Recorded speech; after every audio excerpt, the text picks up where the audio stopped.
Blitz is defined as a sudden, savage attack. It is indeed all this. The effect is sure. The premise is simple. It's a basic, primal confrontation, man to man. No excuses are offered.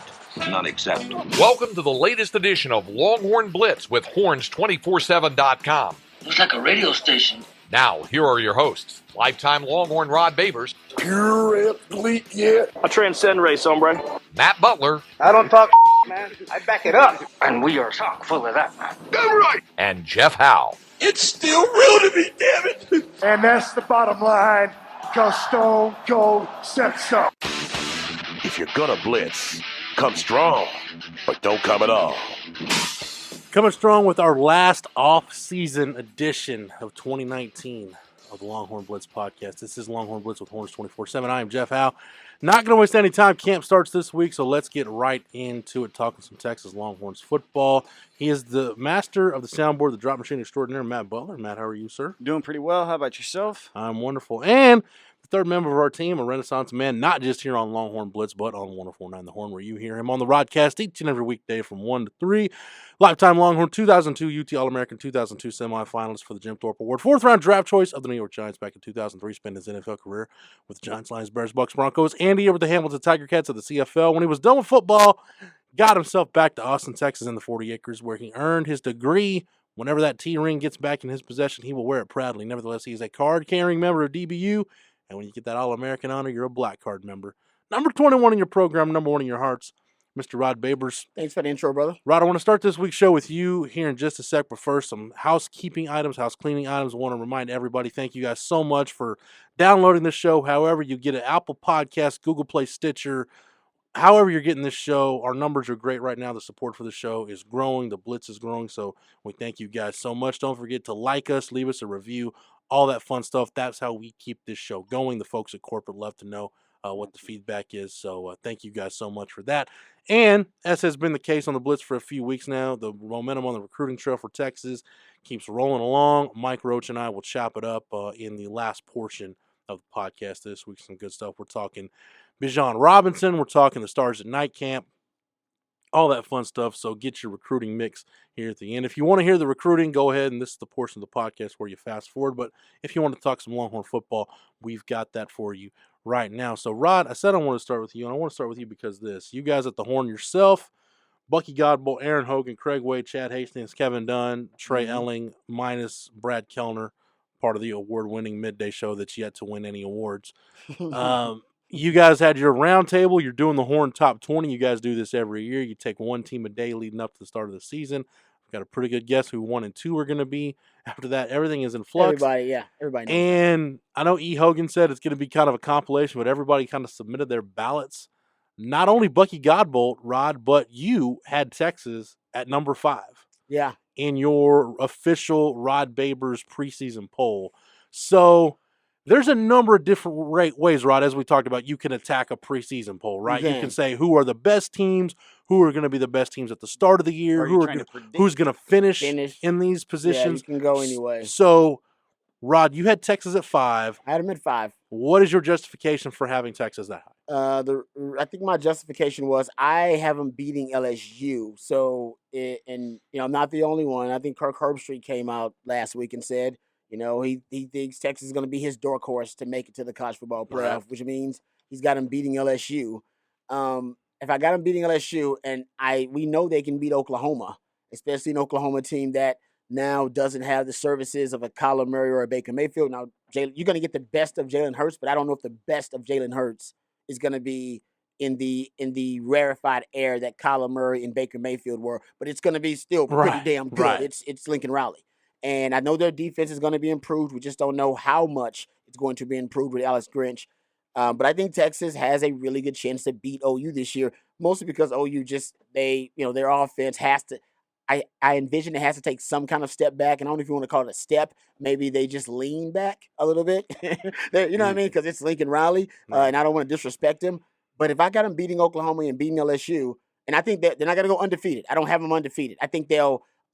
Unfortunately, Tom Herman, and we know this based on his 4 years that he's been a head coach, he has those games where he plays to his competition. That's a good and a bad thing. All right. The good thing is when you play LSU, when you play Oklahoma, And play Georgia your competition. and Florida State. And Florida State, you're gonna play your competition. Bad thing is when you play Oklahoma State and randomly and Maryland, all right, and UConn, Texas Tech in 2017, you play to your competition. Yeah. And I think Tom Herman is still going to. You're going to see growing pains. Him trying to psychologically make the shift between being a David and a Goliath. Now he's a Goliath. Now the target is on his chest. He's going to be an underdog twice this year. It'll be Oklahoma and LSU. That's it. And Right. and if everything is going according to plan in the future, he's only going to be an underdog maybe once a year, if that. Yeah. You know what I mean? How does Tom Herman handle that and preparing his team psychologically for being the top dog and being the Goliath and not the David? Yeah, I believe if I'm remembering right, I think the numbers are Tom Herman at Texas as an underdog. I think he's 8-2-1 against the spread with 5 outright wins. And I know as a favorite as a head coach, he's like what? 10 yeah, wins? So, yeah. So you're right. His Something record like as a head coach is ridiculous, but I think at Texas it's something like 8 as an underdog. It's like 8-2 against the spread, 8-2-1. I think with 5 outright wins. But on the flip side, to your point, Rod, as a favorite, when he's favored by a touchdown or more at Texas, he's 2-7 against the spread with 3 outright losses. Yeah. So that's like you said, that's more to me psychological than anything, because clearly it's not talent or scheme or anything else. Yeah, the teams, even going back to U of H, the teams that he's losing to more oftentimes than not are that are playing him down to the wire are teams that aren't supposed to be athletically on the level of his roster. So now if you look at his U of H losses, maybe I can give you Navy, because they did have, I think Tyus Bowser was out for that game, and it's Navy. Like, you prepare for the triple option once every 3 years. So maybe I can give you that. Even though Greg Ward was out, I can't do much about that UConn loss in 15. UConn, yeah. Then I think he was gone. The SMU loss his second year. About that one. Oh, I forgot about the SMU. They got boat raced by SMU. Yeah. You know what I mean? Those are the ones. That's his challenge. But I will say the number one reason was not Tom Herman. I know he's great, and I'm a big Tom Herman fan. The number one reason that I picked Texas number 5, and trust me, I'm not trying to be a Texas homer here. You guys know I pretty much try to call it like I see it. I think Sam Ehlinger is special. I think he is legit special. I heard Bruce Feldman say he's the best competitor in the country. You know what I mean? That Tebow sort of factor around him. Everybody's starting to make these Tebow comparisons to him. Tom Herman says he's the best leader he's ever had. Tom Herman says he's the best quarterback that he's ever had. I'm just listening to all this stuff, and I'm watching Sam Ehlinger have a better sophomore season than Vince Young and then Colt McCoy, and I'm just reading the tea leaves. And when Texas has a quarterback that's special, usually this is the year it pops. Mm-hmm. It's this year. It's the junior year. It pops for him. And you could argue last year it popped for him. Sam Ehlinger is the reason that I'm kind of going all in on Texas. I think the defense will end up getting better, but Todd Orlando will take more chances this year with that defense than he has the first 2 years. Why? Because of Sam Ehlinger. He has when you have a trust in your offense that you guys can score points, and I think that Todd Orlando and Tom Herman have trust that Sam Ehlinger and company and a supporting cast, Colin Johnson, Keontae Ingram, Jordan Whittington, all those guys, that they can score points. Watch how many more chances you see Todd Orlando take. How many times he's getting and blitzing after the quarterback, run blitzes, how exotic he can get with some of the looks now. Because I think he has a bit of there's some security that for the first time since Tom Herman's been here, I got an offense. Mm-hmm. Like, I got offensive fire. But last year, we didn't know Lil Jordan Humphrey was going to be what he was. Yeah. Kind of came out of nowhere. This year, they're like, no. We got proven commodities. We got Colin Johnson. We know Keontae Ingram's going to be good. This offensive line is going to be the best offensive line that he's had since he's been here. You got reinforcements coming on the offensive line. I just think the offense is going to be where it can control a game if necessary. It can outscore an opponent if necessary. It can get in the shootout. It can do almost anything because Sam Ehlinger is just that good, guys. Yeah. So that's where I wanted to go. He's just next. that good. We talked about last year how malleable the offense was on a week-to-week basis. Like, hey, what do you need to do to win this game? You need to get in the shootout. You need to, run some clock, whatever. It kind of did that. But I don't know, Rod. Like, to me, I get what you're saying, but going back to this isn't so much psychological. I think it's almost philosophical I think there's a lot that goes into it. I think the growth of Ryan Brashevsky is part of it, how much Todd Orlando trusts his defense and what chances he takes. They got to do something different in the fourth quarter of games to close people out. Yeah. Because there's no, there's no reason why, games like Tulsa, even though that was what it was, and we saw with this team grow from that game, there's no reason that game should have been as close as it was. There was really no reason the Kansas game should have been as close as it was. They were up 21 points in the fourth quarter against Oklahoma. Yeah. So that to me is where this program's got to take the next step is, man, develop. And it's really weird. I say develop the killer instinct, but we've seen, Rod, whether it's the end of the USC game or, at times against Georgia, when they need to finish off an opponent, they can put together a drive and do it. It's just, can you be, and I guess this goes back to what we talked about initially. Can Tom Herman be the same guy when you're getting ready to face a 2-5, whoever? Can you bring that same juice, that same energy, that same focus, get your team prepared to play as much as you can when they're getting ready to play LSU? Can you not take your foot off the gas in a fourth quarter? And when you're blowing somebody out, go ahead and finish the job. I think a lot of that is, and I agree with you, I don't think we can blame the offense totally for that. No. We talked about how good the offense is, you brought up, at being able to kind of suffocate an opponent with these long drives, 13-play drives that, which is in college football these days almost unheard of, to keep a drive along. A luxury to have, too. It really is. You're going against the grain. It's because you got a quarterback that can be a short yardage weapon for you. That's why you're number 2 in the country in fourth down success rate. But I think it's Todd Orlando. And that's why I said, when Todd Orlando now, when he has psychologically the comfort of an offense that can score, I think a lot of those fourth quarters, he's a little anxious. He's like, holy hell, I didn't expect to be up this big. All right, what do I do?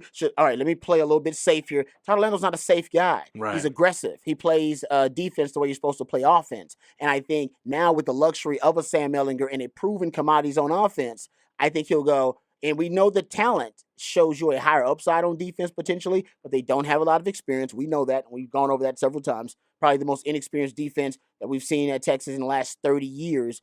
But I think in the fourth quarter, when Texas does have a lead in the fourth quarter, you'll see Todd Orlando be a little bit more experimental. I think you'll see him take more chances and take more risks because he has that offense. When you have an offense that can score defensively, you think different. I always say when you play with a lead defensively and you got an offense you trust, it's like walking around with money in your pocket. When you have money in your pocket, on payday, people act differently. They've done studies, all right? Around payday, people act differently. They walk, they go. When you go clubbing and you go out, if you've ever been a single man, you go out to talk to a woman. When you a broke dude going to talk to a woman, man, it's totally different than when you walk out there and you got cash in your pocket going to talk to a woman. That's the difference as a defense between playing with a lead and playing without one. It's confidence.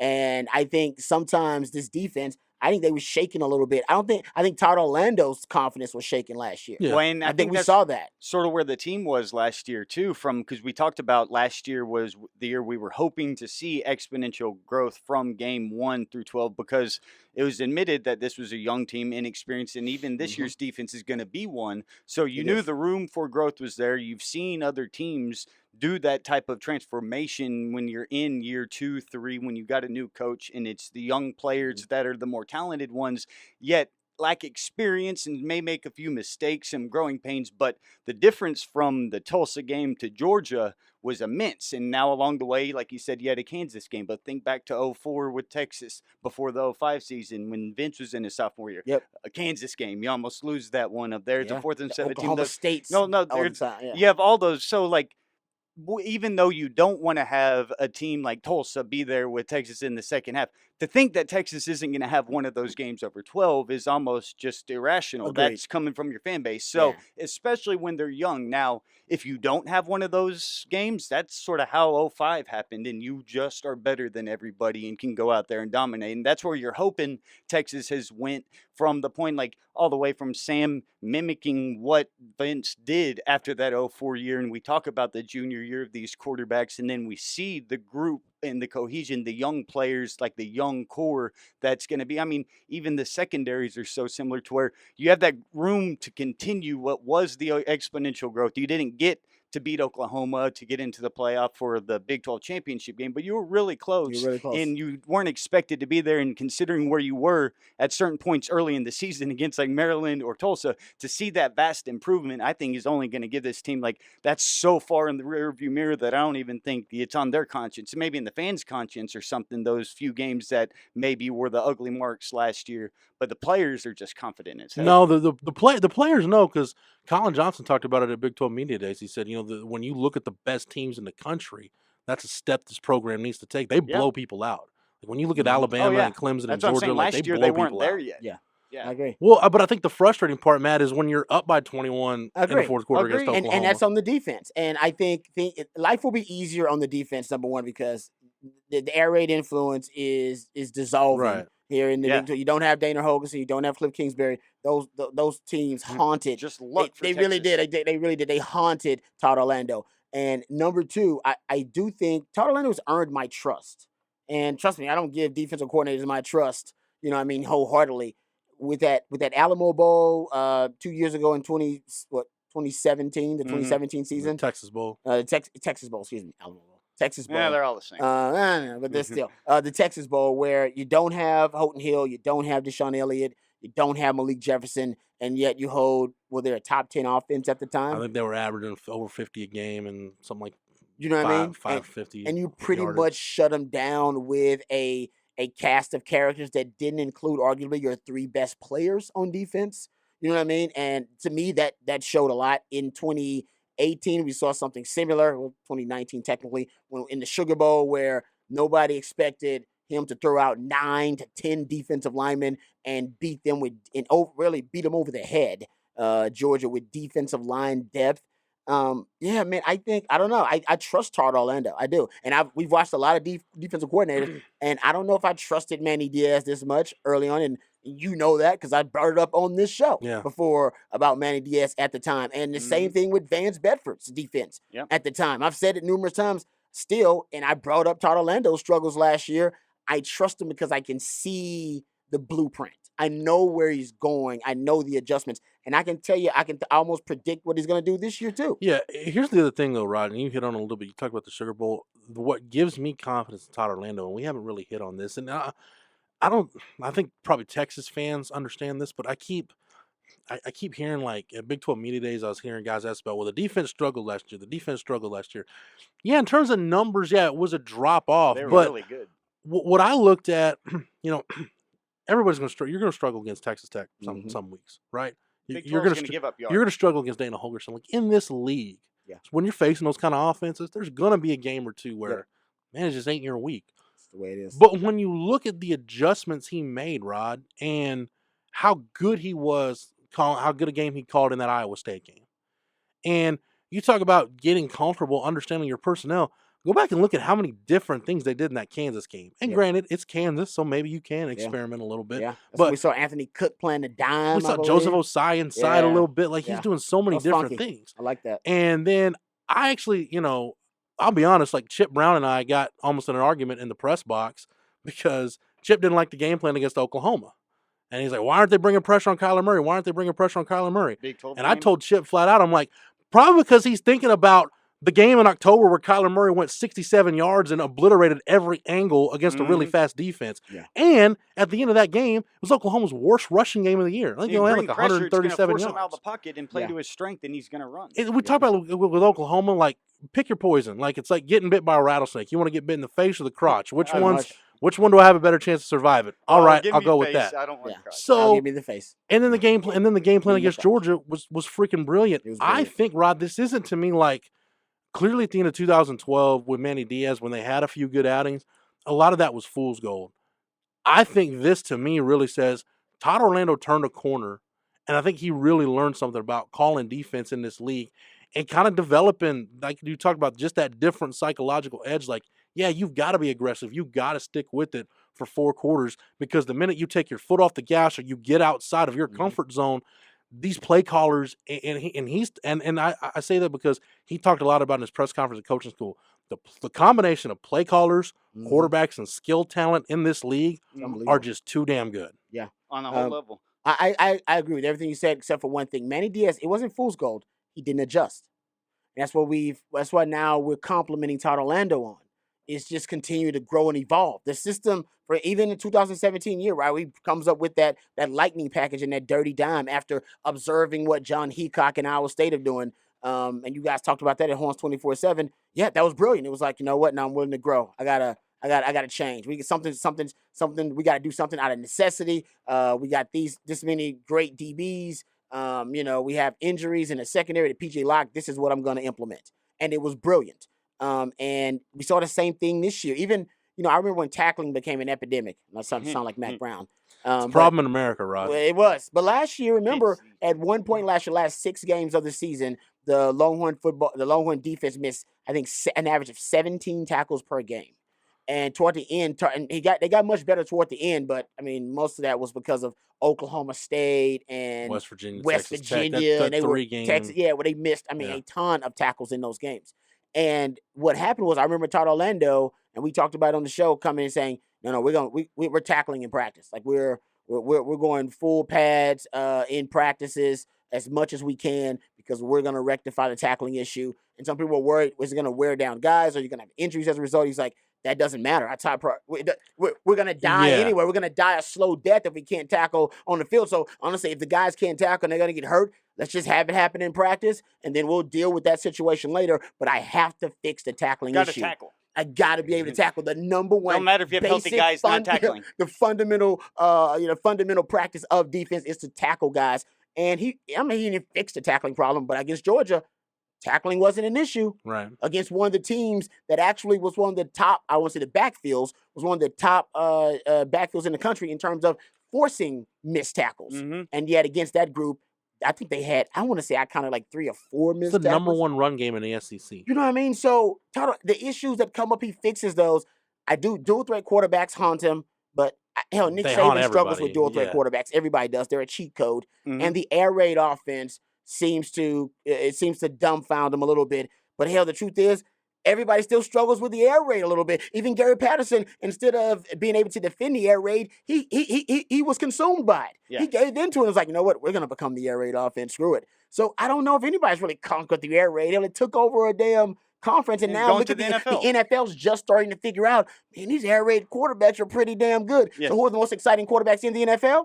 Air raid quarterbacks. Jared Goff, Baker Mayfield, Patrick Mahomes, Kyler Murray this year. Oh, yeah, those air raid quarterbacks are pretty damn good. Yeah, no shucks, Sherlock. Yes. You know what I mean? So the things that he struggles with, I don't give him a pass, but I think everybody struggled with that. Well, yeah, and it's the culture. We talk about it all the time with being in the Big 12, and then you mentioned how lucky Texas is, just the fact that there is no Holgerson to worry about or no Kingsbury this year. And when you look at the defense last year, these are the percentile performance, 100 good, 0 bad. You look at the 5 teams that were true air raids, the Oklahoma game in the Big 12 championship, 6 percentile performance, 13 percentile performance. You look at West Virginia, 10%. Then it was Tech 11, Oklahoma State at 18. Now look at all the other Texas games. Literally 70, 90, 91, 70, 92, 80, 70, 66, 69. It's literally in the top third of all college football performance whenever you factor in who you're playing.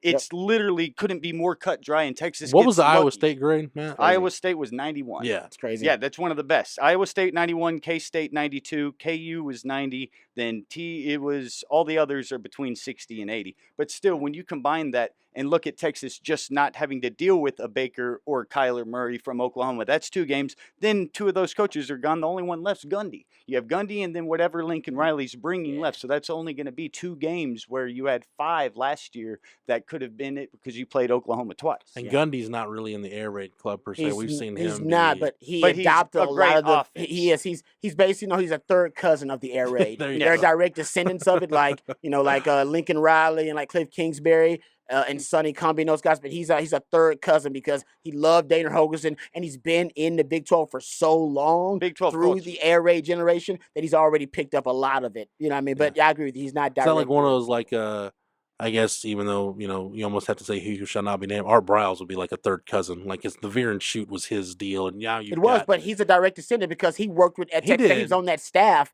Hell, when I played against him, Right, Brown, he Well, was, and if we're but- talking he's like about a wide receiver. yeah. So there are certain guys. I think there are a lot of way more direct descendants than you think because Well, they're and- actually on that tech staff with Leach. To me, that's a direct descendant. Okay. Yes, You know what I mean? 100%. The third cousins are the influence. ones who were never on a Leach staff or anybody with Leach. So like Mike but- Gundy getting Dana Holgerson for a year or two, whatever it was. Yes, that that makes sense. introduced So him to sum it. up. You know what I mean? And when you look at, just if you have a transcendent offensive mind, there's going to be that guy. If you're going up against a damn good coach, it's going to be hard to stop. And that's the thing. Big 12 is sort of where you go to find those next minds to where we'll see where it goes from here. But even last year, you look at Texas on passing downs, 26th in the nation. On standard downs, 44th. You look at rushing overall defense, 38th and 45th in passing. And that's in context. By far so much better than the rest of the Big 12 because you got to consider your opponents. If Texas was playing Duke or was playing whoever in the Big East, your numbers would be so much better than they are in the Big 12. Right. Off the top of my head, is the Big Ten the only Power 5 league where you don't have some sort of either because to me there's like two families of it. Like I said, like there's the Air Raid family, and then there's to me like the Art Briles, Gus Malzahn. Yeah, that little tree that spread. broke off. Yeah. It's like Christianity, right? You got all the different, you the Yeah. Protestants and the Catholics and the Baptists And and you got everybody's your like, I'm Lutherans going with the and- Lutherans and Okay. it's the same thing. That's But, all. like, is the offenses are, Big Ten the only Power 5 league that doesn't have? Well, I mean, I guess Scott Frost isn't really from. Well, No, Scott Frost at Oregon. So He's a Chip Kelly that's guy. Chip though. Kelly, yeah. See, so that's a whole nother Okay. nother tree right there. Spawning. Chip Kelly, yeah. Yeah. And then I 'cause, guess- I believe Ryan Day's a Chip Kelly guy. Yeah, okay. The new coach at Ohio State. So Chip Kelly's got a good tree too. People don't like Chip Kelly, but Chip Kelly's tree Oh, is really, God. really. And what the NFL learned, and I think it's great. So Mike Lombardi quote from I can't remember what year it's from. Maybe it's from 2 years ago. He was talking to Luke Falk. And Luke Falk, the Washington State quarterback. Oh, here it is. And Washington, he's talking to him about, trying to get an interview with him about the scouting process and all that. And he said during the interview, Luke Falk told me a team asked him who calls the runs at Washington State. And Falk said, "Oh, head coach Mike Leach only calls pass plays, man. We have to call the run play. We adjusted. Like we have to see it, and then we go, oh, that I'm gonna check into a run play." And he said everybody was shocked in the NFL to find out air raid quarterbacks were responsible for that much at the line of scrimmage, had that Modeling. much autonomy at the line of scrimmage. And everybody, Simple reads. but here in the Big 12, we all know there are tons of stories about Mike Leach cussing out his quarterbacks, dog cussing them because they didn't change the play. Because he's like, don't be an idiot, don't be a robot, change the damn play. He would have press conferences and post-game press conferences like, I told him to change the play, do what you see, you think it's right, because I can't tell you what to do on the field. He loves quarterbacks like that. And in a sense, all the air raid coaches that have come from that, that's why all the quarterbacks from the air raid, they all end up becoming coaches. Yeah. They all have this grasp of Graham offense. Harrells It's and- ingrained in them. They all like, no, I can run a damn offense. I basically was running the offense, and they just found this out. So now the NFL's like, oh, I thought those air raid quarterbacks didn't have any responsibility at the line of scrimmage. Now let's draft Baker Mayfield at the top, and then let's interview him and find out, oh, this is how the air raid works. And then Kyler Murray, and then it goes on. Patrick I mean, like Mahomes, the and on veer and and on. shoot quarterbacks, a lot of that's coaches calling it from the sideline. But I know like Gundy's quarterbacks and Holgerson's quarterbacks, they check everything. Exactly. They check protections, everything. Yeah, the NFL didn't know And that. you till like like your 5 center, years ago. your center usually checks your protections. No, from what I was told, like in Gundy's offense and Holgerson's offense, the quarterback checks everything. Yeah. And So if everybody's real different. if the protection's messed up, it's not on the center, it's on the quarterback. Exactly. So it's getting back to the air raid thing. Like, yeah, Right. I mean, that's the progression of the air raid. Now it's going But mainstream. the point in all this, to tie it together, is I think for Todd Orlando and for Tom Herman, when we talk about, game to game consistency, it just goes back around the theme for me, for the coaches, is be who you are.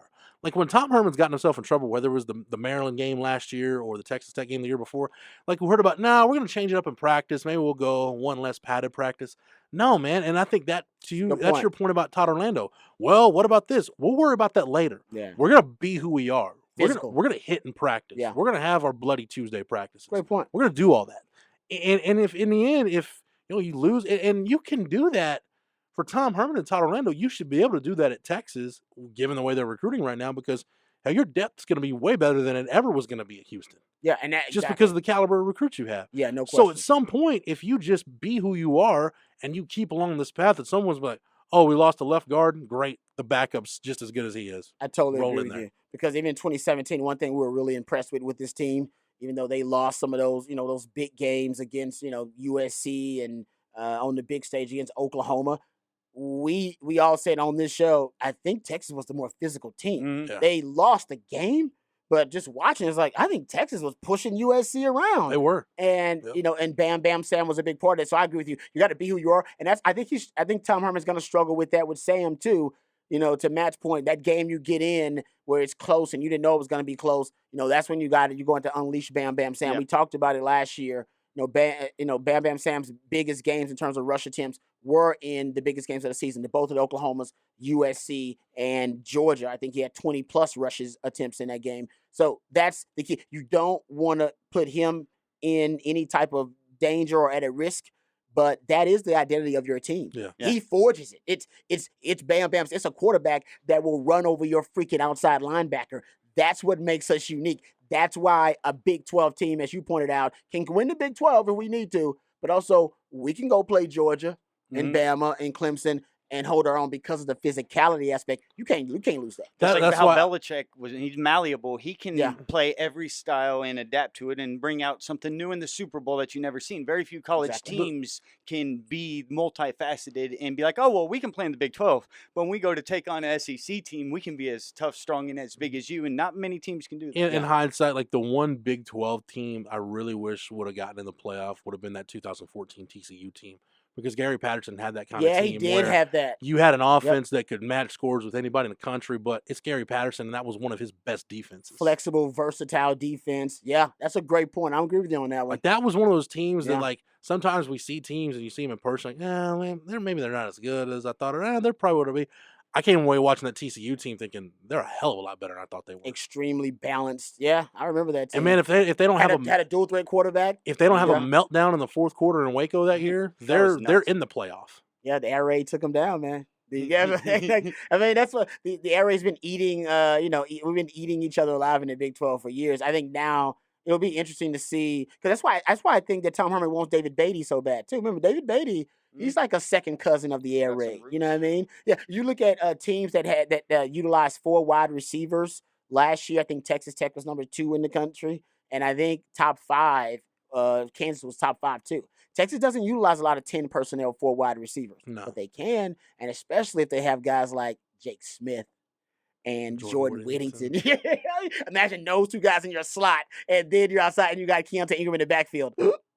You know what I mean? Like, and David Beatty, he's a guy that likes to, accentuate and highlight the passing game. So I think that's why he wants David Beatty in here really bad too, to kind of advance that passing game a little bit. You know but I think Larry Fedora is going to help them do Oh, a yeah. lot of that. Larry Fedora's the RPO guy. Especially with the RPOs. I think but I think everybody's got a purpose, right? Andre Coleman, he's the quarterback run game because who's a better quarterback run game than K-State? He knows that quarterback run game really well. We'll say, yeah. You know what I mean? And he's bringing in, I think he's bringing in Larry Fedora for the RPO game because he wants situational football. So if some team feels like they have a great game plan versus Texas, or something isn't working in the offense, or somebody gets hurt, hell man, you can RPO teams to death. Ask Philadelphia, they won a Super Bowl running RPOs. And then that's why I think he wants David Beatty too, because I think he wants to spread this offense out a little bit. He wants to be a little bit more multi-dimensional. He ran 11 personnel with 90% of the time in 2017. I think it probably came down to 80% of the time in 2018. He wants to be more versatile than that. He does. Yeah, the one guy on the Kansas staff I wish Tom Herman could have hired would have been Clint Bowen, because you talk about a defensive guy who's really been in the Big 12 so long and really seen it all. Yeah. That would have been an asset. But I agree with you on that. okay, in the time we got left, I just want to do some kind of quick hitter type stuff to get us ready for camp. Practice starts on Friday. Let's do it. I think they go Friday, Saturday, Sunday. Tom Herman likes getting those shorts practices, the acclimation practices. 3 in of air those, quotes, right? if you will. I think so. Yeah. And then you can start the good stuff. So, Rod, when we talk about position battles, we've got some. The H receiver, that's probably going to end up being Josh Moore and Jake Smith. Inside linebacker, Deli Adewey, Caleb Johnson. That's what it sounds like it's going to be, at least to start. How the hell do you deploy all these safeties and how do you use them? Mm-hmm. And I think the offensive line just figuring out who your 5 are. You've got plenty of candidates that are good enough to be those 5, but where are those 5 going to fit? Agreed. That's the challenge for Herman. Which of those intrigues you the most? Or or is it something else that intrigues you? Which one intrigues me the most? That H receiver. intrigues me the most, and I think it'll be Jake Smith in the end. I don't know what the timeline's going to be on it, but from what I hear, there's a difference. There's a difference. And Jake Smith hadn't figured it out yet because Jake Smith's not, I think he's still not really refined yet as a receiver. He's just kind of a raw freak athlete. What Sam Ehlinger told me, and again, I know I hate that term when reporters are like, oh, he told me such and such, and it's like in a media session with like 10 other people. Yeah. But like I basically got Sam one-on-one. That's closer to Sam than most of us get. I basically got Sam one-on-one at the end when it was winding down and everybody had left, and what he told me about Jake Smith was, the thing that's impressed him the most is he really doesn't even know what he's doing as far as his footwork and route running. Yeah. And he's still getting 5 and 6 yard separation on guys just because he's that good. He's Russell Westbrook, is what I've been told, basically. Russell Westbrook, ain't got, he doesn't have any refined basketball game. Still was the MVP. He's just a freak out there. Yeah. You know what I mean? And I think Jake Smith's going to end up winning that job. And I think Adeoye is going to end up winning the linebacker job. Just from what I'm hearing about the way guys are progressing and what's expected of them. And I think at an offensive line, that probably has the most mystery. To me, I think in the end, Jake Smith's a difference maker. There's a gap between he and, was it Josh Moore? Yeah. I think there's a gap. There's a gap there. Adeoye, from what even Todd Orlando is saying. Yeah. Adeoye seems to be right now at least in the best position to win. And that's what I like about Todd Orlando is he'll be honest with you. And he will. And he said, he questioned some of the athleticism stuff with Dele Adeoye, and based on what he's done this summer, doesn't question it as much. Exactly. Anxious to see what it looks like. Yep. And we talk about honesty. I didn't even bring up nose in the position battle because we asked him about it at coaching school, and he was like, there's some guys in there, but I'm going to be honest with you. I think Coburn's the guy. Who says that? Who says that? I love it. This red shirt freshman's the guy. Period. Some other guys must be pissed. If I was one of those other guys, and maybe it was to motivate those other guys. Maybe they was like, man, this redshirt freshman should not be on your level. If you are a senior or a junior, they shouldn't be. If they are, and what we always say, if a freshman is on your same level, go with the freshman. Yeah, because you got a way higher upside. Yeah, you're the next Malcolm Brown or something. Like we might not be. We only see him for 2 years. So I think less mystery there. Biggest mystery to me, offensive line, and what Todd Orlando is going to do with all those safeties. Man. I think in the end he ends up playing all those safeties. I think a dirty dime, the lightning package, or some version of it ends up being your base by midseason. By the time Jake Smith is starting at H. I think your best position battle when it boils down to it, I think there's two. I think left guard, because to me, if Junior Angilau and Parker Braun are even, I think you've got to find a place for Junior Angilau on your starting five. Put him at right guard. Hell, it doesn't matter. It's a good problem to have if that's the case. Yeah, exactly.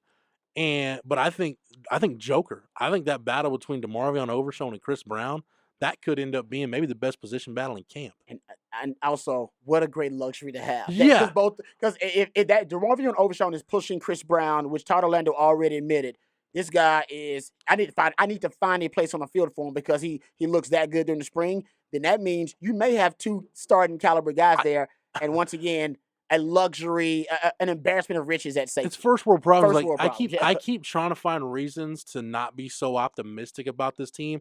And then I'm listening to myself like, we're talking about one of the best position battles being who's going to be the freaking dime back. The dime DB, because your three safeties in that big nickel now with B.J. Foster, I think is going to be one of the best, secondary cores in the country. We're looking who's going to be the left guard, who's going to be the Joker in the dime package. First world problems, baby. Yeah, this is a long way away from 2 years ago about who's going to be the starting quarterback at Texas. Now we're talking about how many reps the backup, how many reps Casey Thompson can get. We're not worried about the starter. I'm worried about Casey Thompson, man. If he has to get in there for Roshan Johnson can get some reps. Is he getting enough reps, Coach? What a great life we live now as Texas football. Well, I'm going to live it up, man. We went through Tyrone Swoops and Gerard Hurd battles. Oh man, yeah.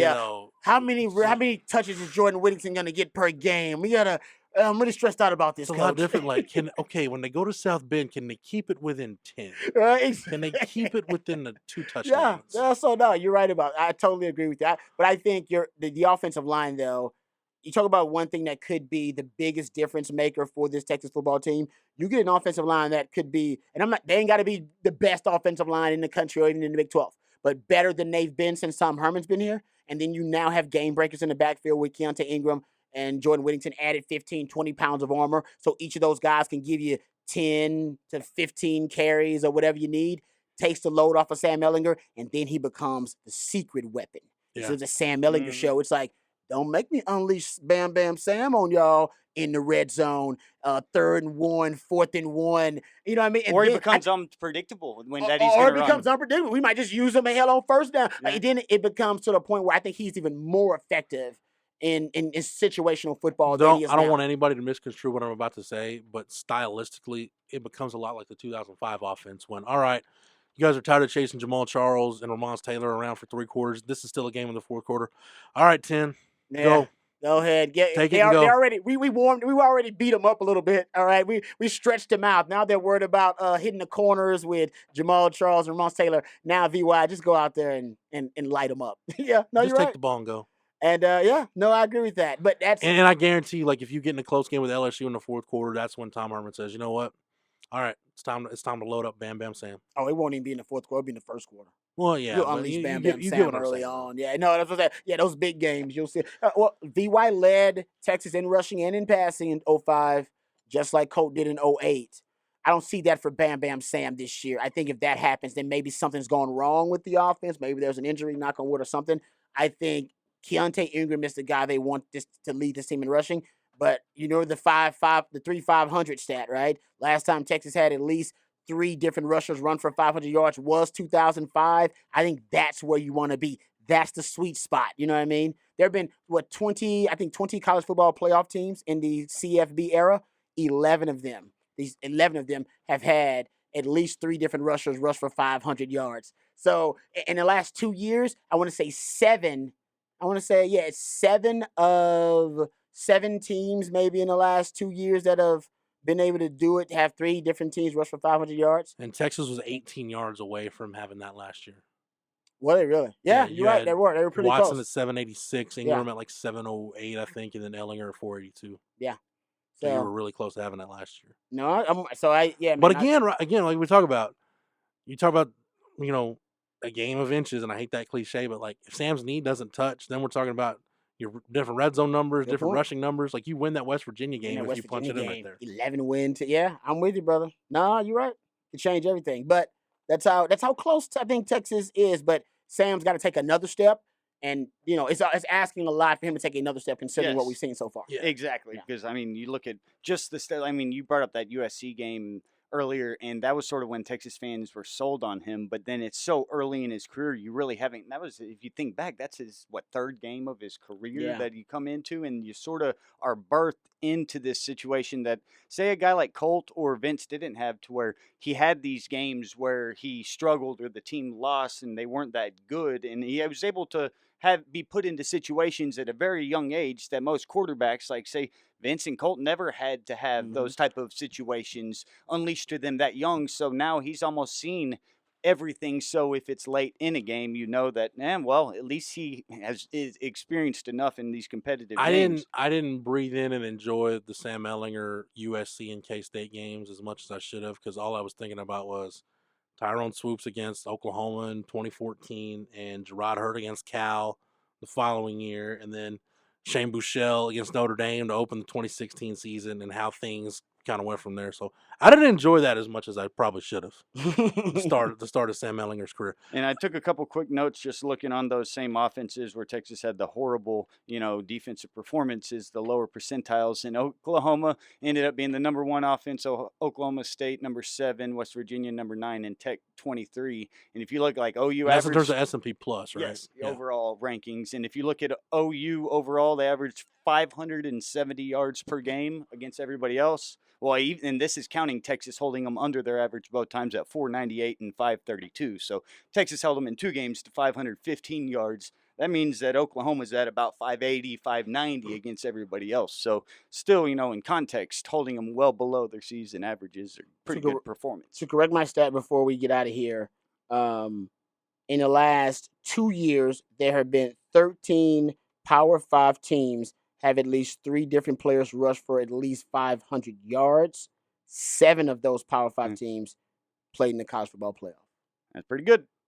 So you basically have a better than 50% chance to play in the college football playoff if you can get into that statistical criteria. That you type can of meet that depth. statistical criteria. Yeah, exactly. That's all about depth. That many means you got really good players. running backs. It means your offensive line is really good. Doesn't matter who's running behind them. It means you're probably playing with a lead a lot of the times because you're not bad. It says a lot about your team. Yeah. Being able to reach that. Yeah. Real quick, I want to hit a couple more. Rod and Matt, if y'all want to chime in, give me a player who's on the clock who needs to have a big camp. Ooh, player on the clock. I mean, right now, I honestly, or like if they don't do it, is. if they don't do it now, they're probably going to get passed up. Cade Brewer. Yeah, I could see that because the tight receivers, end, the depth that because you got a lot of. I think you got a lot of tight ends, and it's like, all right, well, this is Cade Brewer's year to do it, and if Cade Brewer doesn't do it, it's like, well, what's happening with tight end? Because especially coming off what Andrew Beck did, I can see them going, all right, let's give Reese Laytow a shot. I said Reese Laytow. Or some. You said it's a flip thing. Well, you know what? Let's say tight end then. Yes, tight end is a position where if somebody don't produce real quick, they're gonna move on to the next one. Or if somebody does produce, you take the job. Oh yeah. It's a job I think that's kind of open. I think Cade Brewer's the lead candidate, but I could see. Yeah, you're right. I can see Reese Laytow going, man, we're moving past you. We got other guys we're bringing in at tight end. So I'll throw tight end out there. The other guy I would put in the kind of on the clock category to me, going back to the offensive line, and maybe we'll get more to this next week. Denzel Okafor to me is one of those guys. Ooh, I totally because if he's one of your best five, to me, yeah. If Denzel Okafor and Parker Braun are two of your best five, then that to me completely changes the outlook of this offensive line, and it significantly raises the ceiling. If Okafor's not that guy, then to me, maybe you're playing Derek Kerstetter in a spot where maybe he's not as effective.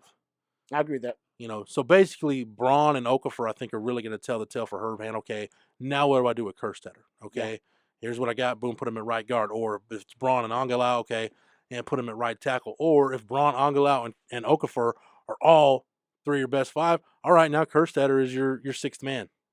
Yeah, who can just fill in wherever. That's why I think you leave Kerstetter out of the mix. You just try to find the best five outside of him, and then fill him in where you weakest. And then give me a wild card player, somebody that you think if they hit completely, maybe that they're not a starter, you know, like a DeMarvion Overshown, right? Like if DeMarvion Overshown ends up being one of your best 11 on defense, then Rod, that I don't even know if you can quantify what that means. This defense, DeMarvion Overshown is one of your best 11. Yeah, the best secondary in the whole. Somebody who needs to. So the sleeper, can it be a starter or somebody who's not a starter? Somebody that just if they hit their ceiling, like you expect Sam Ehlinger to hit his ceiling. Are you talking about a guy that could be the surprise player, like a guy that you think can get to that level? Taquan Graham is probably there. Don't you remember hearing Taquan Graham's name all the time? That's a good pick. And then I hear that in terms of the weightlifting and the testing, he's like a freak of nature. He can play multiple shades. And it's like, so when is this guy gonna become, a beast? He's not a beast sack and a half in 2 years. Or a war daddy yet. Yeah, I think I'm a Taquan Graham. I like him though. I love him. But I'm waiting on him to have a breakout. Yeah. He hadn't had it yet. Like if he's your force up front with Graham and Coburn and Roach, and now Roach has a position where he plays. Look, I know this portion of the podcast is going to sound like we're drinking Kool-Aid, but man, it's really hard to not be optimistic about where this thing is going. Trust me, man. I wasn't trying to drink Kool-Aid. I ended up with Texas at 5. That could change, but if they win the Big 12, you can't deny they're one of the best 5 teams in the country. Right. And we got them winning the Big 12. That's So I don't know. All right, let's go ahead and switch gears. Let's talk some recruiting with Mike Roach. All right, it is time to come strong with the recruiting segment of Longhorn Blitz. Mike, we, as I bring in Horns 24/7 recruiting editor Mike Roach. Mike, we've talked about it for like the last however many shows we've done now. We're getting like multiple commits every show that we can talk about. It really is. I mean, it's the bump that Longhorn Blitz has given this recruiting effort is incredible. So how many points do you think you and I should get in the recruiter rankings by way of the Blitz? Because if it wasn't for us, I don't think the summer momentum would have been generated. I would say we should at least get half of each commit that's committed since we started doing the podcast. So like Longhorn Blitz could right now be like the 23rd best recruiter in the Big 12 or whatever that would be. Yeah, absolutely. Well, I think everybody listening to the show will just settle for the fact that Texas is doing really well. We'll talk about the most recent commitments coming up here in just a little bit. But, man, let's go ahead and just get it out of the way, Mike. We were talking about this before we started recording, so let's just go ahead. As of right now, I'll turn it over to you, let you spill what you know. Bijan Robinson, the 5-star running back out of Tucson, Arizona, South Point Catholic. This thing was trending Ohio State, heavily slanted towards Ohio State, and then over the weekend, it completely flipped. Everybody on the national scene has changed their 24/7 Sports crystal ball predictions to Texas. You recently made the switch and changed yours to Texas. Everything looks to be trending Texas as we sit here, and he's scheduled to announce on Friday. So if you're listening to this Friday and he's made the announcement, sorry you didn't get to this sooner. But Mike, we're sitting here, probably 90 some odd hours away from announce time. Where do you see this sitting right now? Well, let's go back to when he took his official visit to Texas in June for the Heatwave pool party. So coming out of that event, I heard very, very positive things. Several sources at Texas said to me, "We're shocked he didn't make a commitment on the spot, at least silent, if not a verbal commitment." Um, that's kind of how good they thought the visit went, and the feedback that they received from Bijan Robinson, which obviously led to me putting in a crystal ball initially for Texas and thinking it might go that way, thinking that Texas had the depth chart to sell, that they had, just about everything they needed to win that recruitment. And then it was like a day or two later, he went to the Rivals 5-Star Challenge and was surrounded by Ohio State commits and leans, and all of a sudden came out with the Buckeyes had all the momentum, and that's really where it went. I think I had written off Bijan, and I think a lot of people had. And I woke up Sunday after a long weekend, and it sounded like that he had told Ohio State he was not going to be them. And since that time, I've pretty much been on the phone the whole time, just basically chasing down sources to see what I can find out. The great thing about working at 24/7 and having come from working an independent side, I never had this help. Is the strength of the network. I think it's one of the best things we have going for us, and Absolutely. I think readers almost look at it like, if a guy like Blair Angula, who handles our mountain region where Arizona is, where Bijan is, if he comes and drops information, sometimes readers will say, well, why aren't we getting this from Mike? But you're not just paying for information from me; you're paying for information from the entire network, and that's kind of what makes us as great as we are. But I think that I was able to reach out to a couple of our guys in the network. Steve Wiltfong, heard some very, very positive things. I talked to Greg Biggins out on the West Coast, who has a lot of contact with the California schools that were in contention for Bijan Robinson. He started hearing, Texas on his end, and then, when Blair kind of came through and put his crystal ball in as the local Arizona guy, I think that that's like about the perfect trifecta of national analysts that could come through. From there, I kind of kept working my sources, and I wanted to be as certain as possible. And in recruiting, you're never certain with anything. Right. But when I got to a point where I felt comfortable enough that this is about as certain as I'm going to be on the case, even though it doesn't mean it's 100% lock, but I was about as sure as I think I was going to be this week. Went ahead and put my crystal ball in as well. Now, look, this has been an extremely unpredictable recruitment in the last couple of weeks. This one was done. It was as done could be. Yep. The Ohio State side. So it would not totally surprise me if Bijan decided to put his commitment off. It would not totally surprise me if in the next couple of days something changed and maybe Ohio State's back in it, or maybe there's another school in it. All bets are off at this point, and Jeff, usually when things get this wild, kind of down near the end of a recruitment, it means that really nothing is out of play. And I think right now, as we're sitting here recording, I feel good about Texas. Talk to me tomorrow morning, and that might be a different story. Why does it seem like running backs typically have these kinds of recruitments? Like if you think about it, just like me going off the top of my head, like Chris Warren had a recruitment like this, or up until the last minute. I mean, allegedly it was a coin flip. Chris still says to this day it was a legit coin flip, but the Texas staff didn't think it was, or I guess that's drama for another day. But like Soso Jamabo, I don't know. Maybe I'm making just a general comment, but it seems like running backs tend to have these kind of recruitments in this way. I don't know what you think about that, but I think skill positions in general, because you see it a lot with receivers as well. yeah, that's true. That's true. So I think if you're looking at running backs and receivers, I don't know if it's maybe more of they are a spotlight player on the field. So maybe they feel they have to have a spotlight type of recruitment.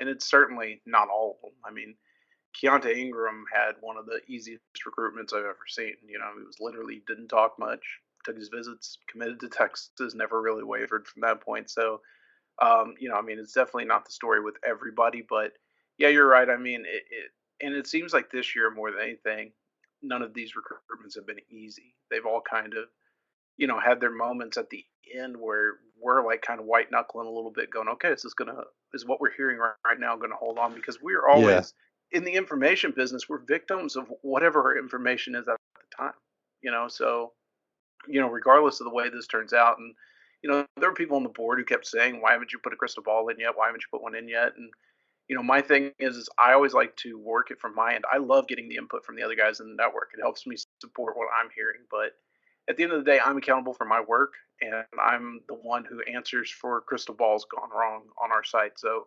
I wanted to be as certain as I could be on it before putting something in. And I am, like I said, I'm a victim of the information I'm getting at the time. And as we know, it can very well change in a very short amount of time. Yeah, I think that's important, Mike. Like, you and I have talked about it, just to kind of let just shed a little light, kind of when we're chopping it up, and before we report something, especially, when we don't get it as much on the team side, because a lot of that stuff, especially under Tom Herman, tends to be pretty cut and dried. Whether you're talking about an injury or a transfer. I mean, usually I can't think of too many situations under Tom Herman where you hear if a guy's injured or a guy's getting ready to transfer or whatever, it leaks out, and then it usually seems like it's not very long after that when everybody knows, and then Texas puts out some information. But man, in recruiting, where the coaches can't talk, Texas can't say anything about these kids.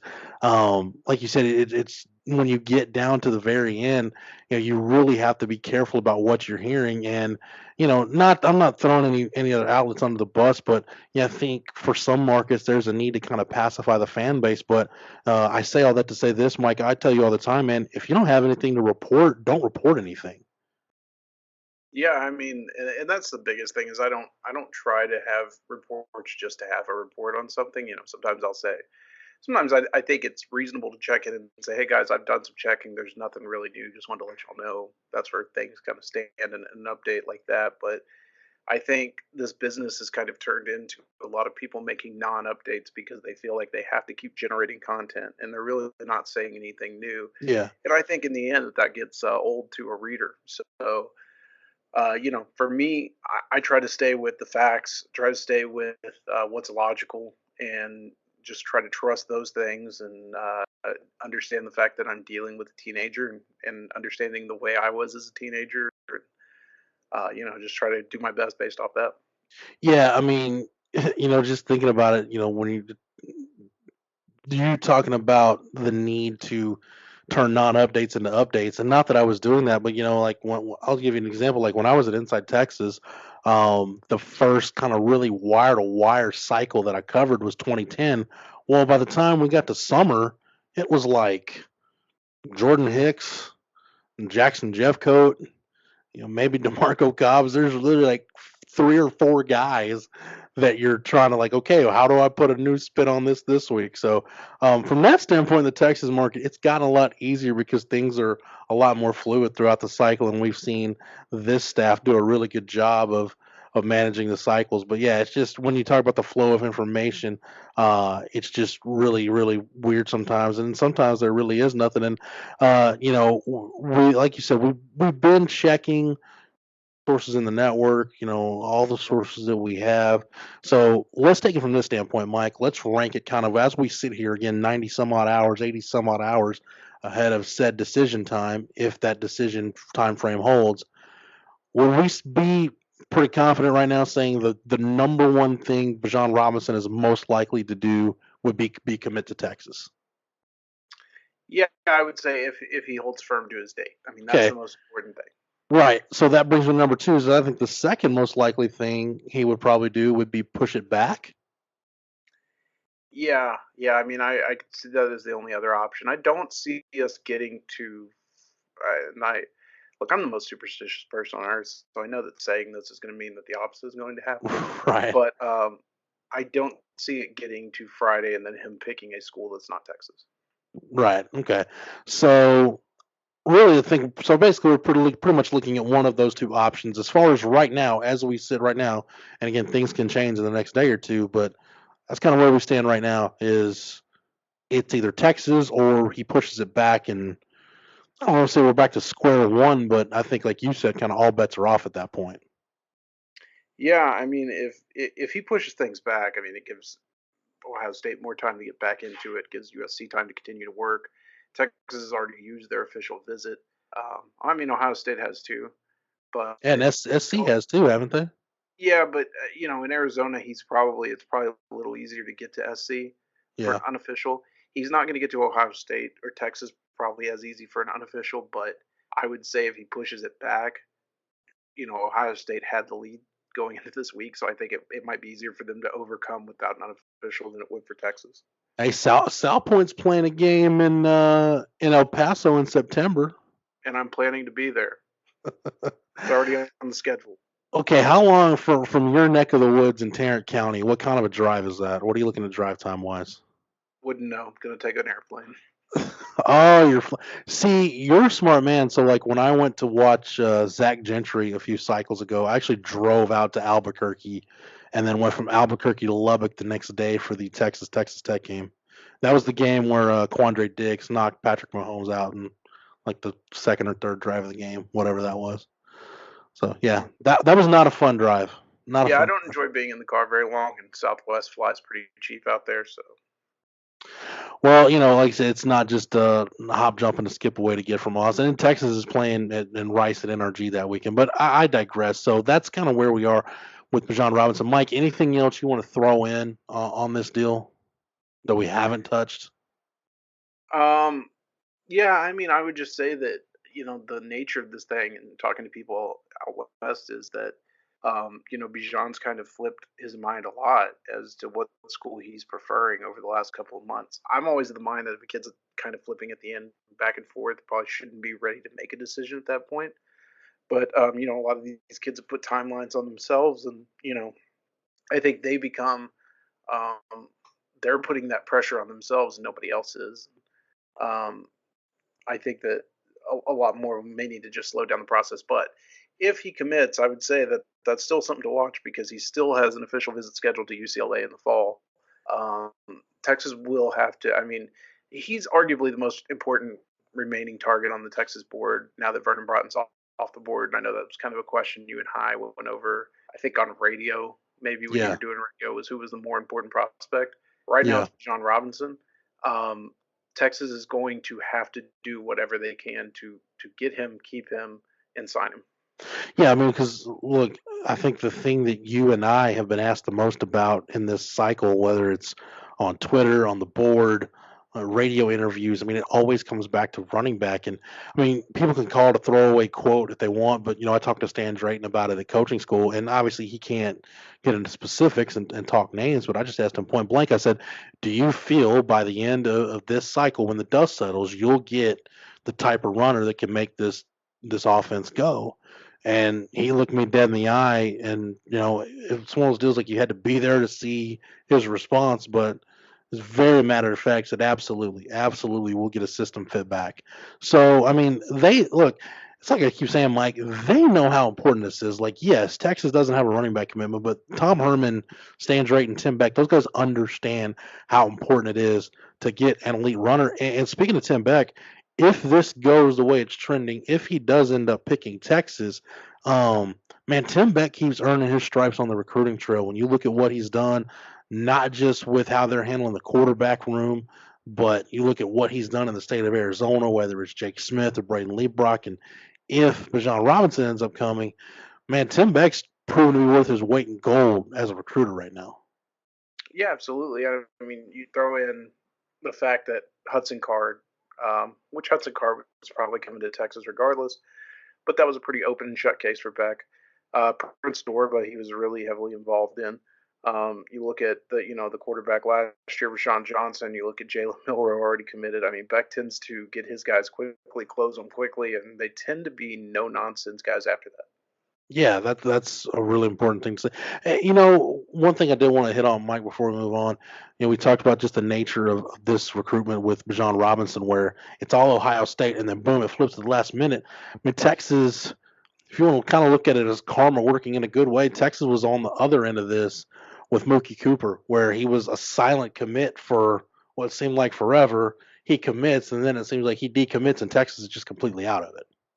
Yeah, I mean, I tend to think that stuff all evens out in the long run. That you're going to have your bad losses, your tough beats, you're going to have your close wins, and I think it all kind of tends to balance out. But it seems like for Texas, especially at the running back position, it's been happening. They've been on the losing end a lot more recently than anything, and I think that I can't imagine the strut Bijan or Stan Drayton would have around Moncrief on Saturday. If they end up landing Bijan on Friday, probably would take a load of weight off of his shoulders and may loosen up the fan lynch mobs who are all over him.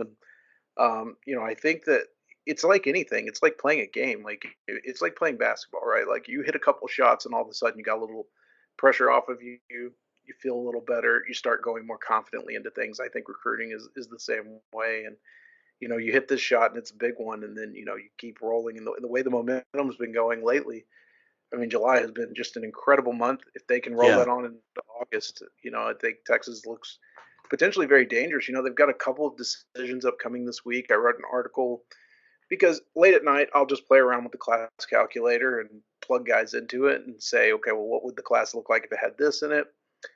And I think just by landing Bijan Robinson and Chris Thompson, they're a top 10 class in the country. So if you were, for all the angst and all the hand wringing we've seen this year, I mean, they're literally two guys who are making a decision this week away from being a top 10 class in the country. Which, if you could, I looked at it, Mike, and I think from like 2010 through 19, so that's 10 cycles. I was told math would not be part of this week's show, but I went and looked it up. And this is a smaller class for Texas. In that time frame, I only found 41 classes that were 23 guys or smaller that ended up being top 10 classes. And for the most part, man, you got to have X number of 5-star guys. You got to have X number of top 100 guys. You got to have top 150 guys. I mean, if you're going to take a smallish class and have it be a top 10 type class, you got to hit on your big targets. And man, I mean, yeah, like you said, Mookie Cooper, and there's been some other things that haven't gone their way, but getting Vernon Broughton, if they're able to close with guys like Alfred Collins and Quentin Johnson, who we'll get to here in a minute. And speaking of that, like you talked about with Stan Drayton, like it was only a couple of weeks ago, Oscar Giles couldn't recruit, and then he helps land Prince Dorba, and they get Vernon Broughton, and now he's Oscar Giles has a chance. Oscar Giles has a chance to be. I haven't looked at it in the last few days, but he's got a chance to finish as the Big 12 Recruiter of the Year. Like if they land Collins, then he'll be in that mix. But I trailed off there and I lost my train of thought. But at any rate, Mike, yeah, I mean it's you've got to be able to close on top end guys to have that kind of class. It's just, I mean, we're seeing stuff in recruiting with the way the staff is doing it that. I mean, following this stuff, even covering recruiting, following recruiting, and we haven't seen it done at this level back to back to back like this in a really, really long time. Yeah, and that's the stuff that dreams, kind of are made of on the recruiting trail. That's kind of how it works. So championships, Mike. That's how championships are made. I mean, you want to look at how Bama and Ohio State do it. That's how they do it. Yeah, I don't want to sound too much like the fake Jason Garrett, but you stack one good class on top of another, and things work out for you. Thought you were gonna start talking about the process or something when you go the fake Jason Garrett route.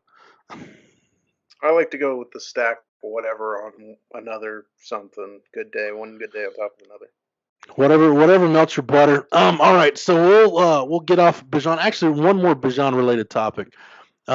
You've studied him pretty extensively, Mike. I mean, you've seen this pro spread offense. You've seen Keontae Ingram in it, Trey Watson in it. You go back and think about guys like Zeke Elliott and Carlos Hyde at Ohio State. I mean, it's pretty safe to say you get this guy. Not only does he fit your system, but man, you're talking about a salty, salty running back room. If you're talking about in 2020, rolling into a game with Bijan Robinson, Keontae Ingram, and Jordan Whittington. Yeah, I mean it's not. I think we've figured out that, or I think we convinced ourselves that Texas is barren at running back, but really they are like one Bijan Robinson away from having a pretty nasty group in their backfield. And the great thing about running back is it is one of the positions that is probably easiest to get on the field as a freshman and contribute. And I mean, if you're a star and you're able to do it, you can come in, play, and make big impacts right away. So literally, that's all they are: just land one big guy this year, maybe land a second solid guy who you could maybe redshirt or maybe even play just situationally, and all of a sudden you've turned a kind of a negative into a positive. Yeah. So we'll just stick with the site. Follow Mike on Twitter at MikeRoach247. Get all Mike stuff, obviously at Horns 24/7. Anything changes or anything progresses, or if there's any news on Bijan Robinson, we will update it accordingly. But Mike, you mentioned there's a couple of decisions, or one we know for sure coming up this week. A couple that may or may not pop depending on what a recruit feels like, but. Chris Thompson, the safety out of Duncanville, this is a guy you've been following for a really long time. It's funny, everybody's kind of starting to pick up on, hey, Auburn's kind of in it for Chris Thompson, but dude, you've been reporting that for a while now that it's been Texas and Auburn, and Auburn's as we get closer to decision day, Mike, Auburn's really making this thing a fight for Texas at the end. Yeah, and some breaking news on the Longhorn Blitz podcast that just came across my phone as we were talking. Chris is actually pushing his announcement back to Sunday. And from what I understand, he's just trying to finish up his commitment video. And I think it's just like a production thing. They didn't have the guy who was shooting it wasn't available as early in the week as he thought he was going to be, so they're going to have to shoot it later in the week. So that's kind of what it is. But yeah, I mean, Auburn, Texas has been the constant in this race since the very beginning. They were one of the first schools to offer him. He's probably been to Texas more times than any other schools. He has a great relationship with Craig Niver, all that good stuff.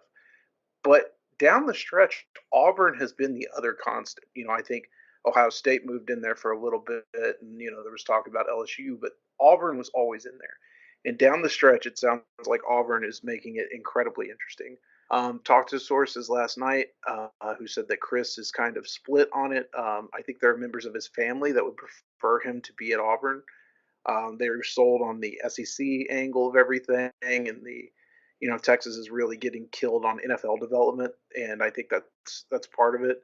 Even though in a year or two they're going to be able to turn around and say, hey, we've got 3 guys who were potentially first round safeties gone in the draft. Right now they can't necessarily do that. Yeah. So right now Auburn is, Texas has to. This is the thing, and this is what keeps that SEC machine rolling. But Texas can only sell what Texas does, while Auburn and any other school in the SEC can sell the entire conference and their draft numbers, even if they aren't. It's not like Auburn's been pumping out a ton of secondary guys, but they don't have to. All they've got to say is, look at what the SEC has done in the draft. Right. So I think that there are some people in his family who would prefer him to go to Auburn from that aspect of it. It's insanely close. It's a lot closer than a lot of people think. I've been talking with Keith Niebuhr, our Auburn writer, who does a great job covering Auburn over there. Good dude, by the way. Oh, great dude. And he, I think when I brought it up to him at first, like, hey, I'm hearing some stuff on Chris that makes me think this isn't a slam dunk for Texas. He was kind of surprised. Like, I think he had kind of written him off. And I think that now he started to dig in, and he's hearing that Auburn feels a little cautiously optimistic, I would say. It's not like they've got an overwhelming sense of confidence, but they do feel cautiously optimistic about it. And, for Craig and I ever talk about a guy that's had some bad luck, I think this year, I think he's been close, really close on a lot of recruitments. He's done a fantastic job putting together freak shows in that safety room. I mean, you want to talk about one of the strongest rooms on campus. Dude, I think it's the strongest. I think it's the strongest. Yeah. I mean, it has to be. Like, I talked to Charles Power at the opening, and we were talking about safety prospects, and he said, he goes, Texas has put the safety position at a place where you have to be a legitimate freak now to come in there and play. And, he's like, they probably have the most athletic safety room or defensive back room in the country. And so, for Coach Niver, he's done a great job since he's been on campus, been one of the best recruiters on staff, but this year it's just kind of fallen short for him a little bit. Losing out on Lathan Ransom when they thought they had a good shot at him, losing out on Bryson Washington when they had an early lead for him. So, I think this one will probably hurt him the most because he's been on Chris for the longest. Kind of discovered Chris when he was a sophomore, had like 4 offers. This one would probably hurt Craig Niver the most, I would assume, out of all the losses if they were to lose him. Yeah, but I think it's the flip side, Mike, and like you said, I mean, there's nothing Tom Herman can really do when you talk about the NFL development at Texas, because the numbers are what they are, but I mean, he's not responsible for that, so it's not like he can, just start blaming Charlie Strong or whoever deserves to blame, whoever he would want to blame, because school X, whether it's Auburn or Ohio State or whatever, you can flip that and say, well, Texas doesn't put guys in the NFL, blah, blah, blah. But I think when you just look at this defense and this package, as Todd Orlando calls it, and when you talk about that joker position for a guy like Chris Thompson, we just talked about with Bijan Robinson, it's easy for a guy to get on the field early, at running back, because it's just one of those positions where, you can highlight a guy and that the transition's pretty easy. Man, that joker, especially in the Big 12, as much sub package as everybody runs now, I mean, you can sell a guy, hey, look, come in and play this joker position. This is a way to get you on the field right now. Like, you don't have to wait. You can be, if you're BJ Foster and you're good enough, we'll get you on the field right out of the box. Yeah, and I think that it works with some kids and it doesn't with others, because I think some kids, especially Chris, are probably sensitive to the fact that they've been told they're a linebacker for the last year, and they probably look at that position and go, well, this is just a way of you making a linebacker without telling me I'm a linebacker. And so it depends on how that pitch works. I think that Texas does have the best positional fit for him. Right. But I think that there's some people in the family. I've known Chris for a long time. I'm as close with Chris as one in the media could be. I'm probably the closest person in the media with Chris, along with like 1 or 2 other guys. My personal opinion is that Chris wants to be at Texas. I think there are some people in his family who are overthinking things a little bit when it comes to the NFL development side, and they're worried that he's not going to get that at Texas.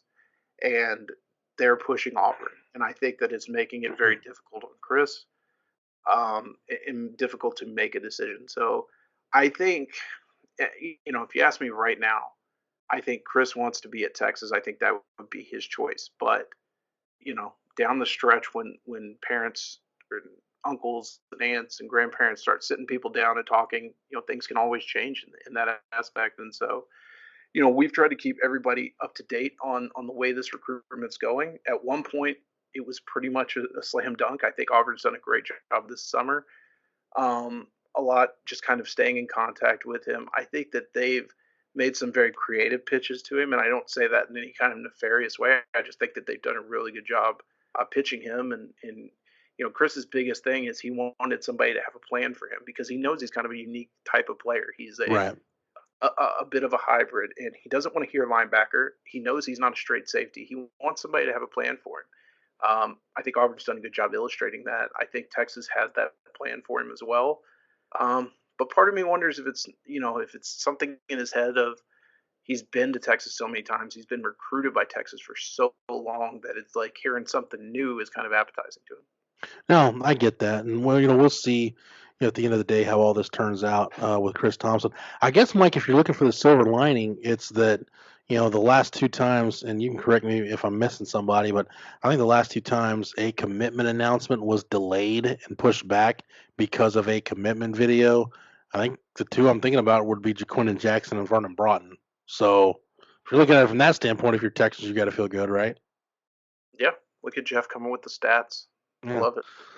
Hashtag stats. It's what I'm here for. I don't offer what? Now that you say that, yeah, every time I think this year that the commitment video is dropped on time, and Jalen Milroe, it wasn't pushed back days, but like Jalen Milroe was supposed to drop his video at like noon and ended up dropping like 9 p.m. He pushed his back technically a few times.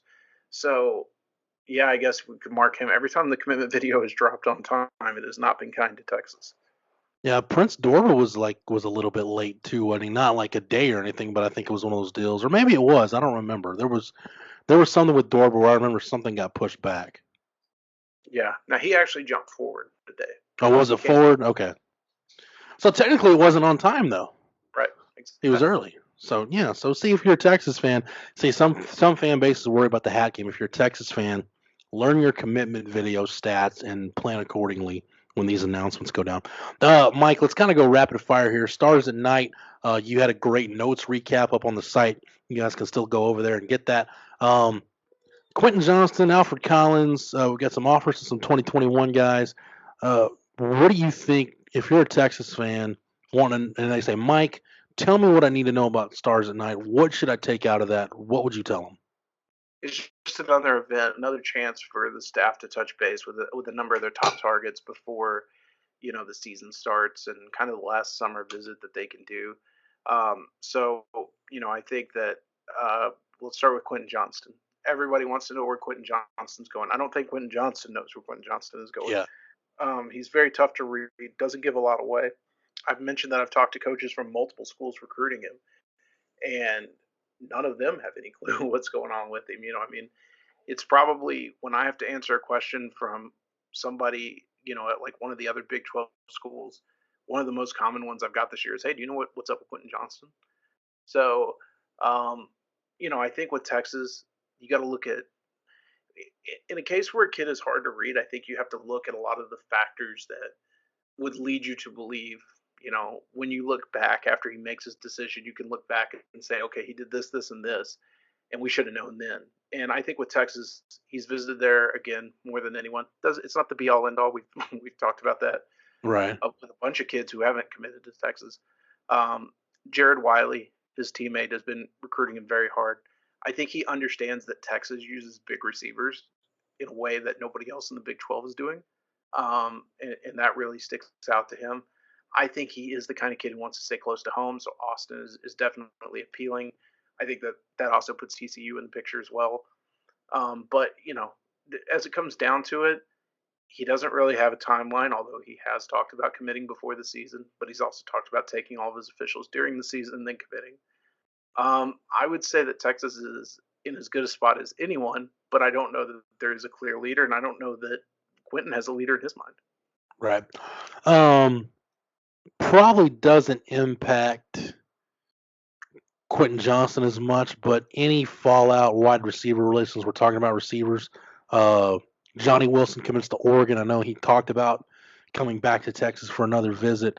What do you think? And I say that because I think was Javion Hester not at Stars at Night? I think he was, or maybe he wasn't. I don't remember off the top of my head. But what do you think that does for receiver recruiting? Yeah, it is. So Javion Hester was there. I think that it puts them in a spot where they need to find an X. Yeah. So I think that they look at Quentin Johnston as a guy who's probably a Z but has some versatility to play X because he's 6'4". I think that he's a Z more because he is a guy who really excels as a downfield receiver, a guy who can go deep and take tops off of offenses. And I think they kind of see Javion Hester in that same way. So, for Texas, they're going to have to find that they really like those big body physical X's, guys like Troy O'Meara, guys like Colin Johnson, guys like Johnny Wilson. And so that's why Malcolm Epps is stuck at X. Yeah, absolutely. And it's funny because it doesn't always kind of work out that way, right? Like you see a guy and you think you got a handle on his skill set and you think you know where he fits and then it doesn't. Like I think I was looking at a depth chart in the media guide or I was watching a game or something and I realized finally like Brennan Eagles is a Z. I would have told you Brennan Eagles was next in high school just because he is a bigger, stronger receiver. But when you start to think about it, what did Brennan Eagles excel at? He excelled at running fast in a very straight line down the field. He wasn't overly physical. He wasn't overly, fluid. And so I think, it makes more sense there. So I could see, I could see a case where I've just got Johnston read wrong, but I think his skill lends to being a deep threat type of guy. Hester is the same way, although I think Hester could be an X as well. I think that's actually the important thing is they do recruit receivers who are fluid enough in their projections to play either side and kind of be happy with it. Whereas I think in the first class, they took guys at the position like Epps at X. And I think Alvonte Woodard's like a straight Z. And I guess Brendan Eagles is as well. In the last two classes, it seems like they've taken guys with more positional versatility. Yeah, like Marcus Washington's a guy kind of in that same mold, Mike. I could see him playing either or. Yeah, I could see that. And then, LV Bunkley Shelton was also on campus. Her Texas did a very good job with that visit. I think he could be a Z. I think he could be a slot. I think he could actually fill a number of roles. So, they'll find the receivers. I think receivers are about the easiest thing to find in the world. Obviously, they wanted Johnny Wilson, but there's a reason we talk about being apprehensive on crystal balls. I could have put a crystal ball in for Johnny Wilson to Texas based on what I heard coming out of his visit to Texas in the summer. But this looming visit to Oregon always kind of worried me. And I even said to somebody over the weekend, a source out in California, that, I'll feel a lot better about this thing if Johnny doesn't commit coming out of the weekend. And he was like, oh, I don't see him committing. And then it wasn't an hour or two later that he had made his announcement. Yeah. So, you just never, when guys are on campus places, all bets are off there. So, that's kind of where things sit with the receiver recruiting. And I don't think it's a huge priority this year. I think that they've got enough talent in the pipeline that they can be extremely choosy when it comes down to who to take this year. I'm trying to think what else from Stars at Night. Alfred Collins, I think you mentioned. Again, I mean, when you're talking about a guy who's been to campus, I think I opened his interview by saying, "So this is your Can millionth we can we just address the fact off the top, Mike, that the kid is 286 pounds and looks freaking amazing on the hoof? and took part in the slam dunk contest. Yeah, I mean, Scored a 41 out of 50 in the slam dunk contest, which you Quentin know, Johnson, by the way. geez, Bucky Godbolt is a friend of mine. He was, for those who don't know, he's co-host the morning show on 104.9 The Horn in Austin. He was the running backs coach at Texas under John Malkovich, recruited Ricky Williams, and Bucky's seen Alfred Collins, and he said, the kid, just his background, the raw athleticism. Bucky said the kid that reminds him the most of Alfred Collins that he ever coached or been around was Tony Brackens. So that just tells you, like, just kind of the rare breed that Alfred Collins is as an athlete. Yeah, I mean, he's a special looking dude, and he told us he was at 286. He looks thicker just about every time I see him. He's really going to grow into something, and makes me think. I used to have him kind of pegged. Again, we talked about it with receiver. I think I had Alfred Collins pegged solely as a 4-eye, and Vernon Broughton is a guy who could bounce between 4-eye and defensive tackle. I'm kind of starting to think Collins could do the same thing and play defensive tackle as well, at the rate he's growing. But I opened his interview by saying it was his millionth visit to Texas, and he kind of laughed. And so you talk about, again, a guy who's been to Texas more times than any other school. He's right down the road. That obviously plays into that, but he doesn't have to keep coming back for these things unless he wants to keep coming back for these things. I think that there is a feeling in Austin that it was very close in the spring. I think Texas has opened up a little bit of a lead. Now that said, he is going to take visits in the fall. He's going to Alabama and Texas A&M for his official visit to A&M. If that ends up being an atmosphere like they have for Clemson, even if it's a close loss, I could see A&M making a big push. I think the encouraging thing is Texas is slated to get the last visit of his officials in December. So right now I feel really good about Texas landing Alfred Collins. Mike, we actually ran a little bit long, but let's go ahead and start to kind of wind it down. I wanted to talk about Andre Karich, and we'll save that for next week because I don't want to shortchange him. As we sit here right now, he and Juan Davis both. I want to make sure we give those guys plenty of time to talk about what their commitments mean to both of those classes. But just to finish out Stars at Night / other stuff. Anything as of right now on Jerry and Thompson, man, I really like this offer. And I know this, I know Andre Karich got his offer a while ago, but I like it as the Texas staff under Tom Herman, as they've gone through cycles, when they've gotten a chance to maybe see a kid in the spring a couple of times, they've got a chance to look at film. They kind of go into the summer, maybe you reshuffle the board a little bit, and then you offer. Those guys tend to be guys that you look and say, man, that's a really good offer. That's a really good prospect. It seems like things are trending Texas' way in this Jaron Thompson recruitment. Yeah, I think so. Jaron's had some tough luck in his recruitment where I think there were a couple schools he was ready to commit to that filled up before he could commit, and now he's just looking for a home, somewhere he feels at home. The Texas offer was big for him, and I think that Texas played it extremely well because Texas has been looking at Jaron Thompson for 2.5 years. The same day that they offered Chris Thompson and Darius Snow, I was told that they were very close to offering Jaron Thompson. What they did was they said to Jaron, we're not going to offer you until we are absolutely ready to take your commitment. And right now we can't say with absolute certainty. And I think that for Jaron, he's had the rug pulled out from under him a bunch this year. And so I think what Texas did was they waited. They had some movement on their board with other safeties. And so, I think that when they made the move and made the offer, he knew at that point, hey, this means that I can go into this recruitment with absolute certainty that I'm not going to get the rug pulled out from under me. Right. And so I think that kind of endeared him to Texas early. Obviously, for a kid growing up in East Texas, the Longhorns have a big pool. TCU is also in that race. I think Oklahoma State is in that race. But with Texas getting the most recent commitment, the most recent visit, and him wanting to make a commitment before the season, I think that Texas is probably in the driver's seat. Wouldn't surprise me to see something go down in the next couple weeks. Okay. Last thing from Stars at Night before we shut this down.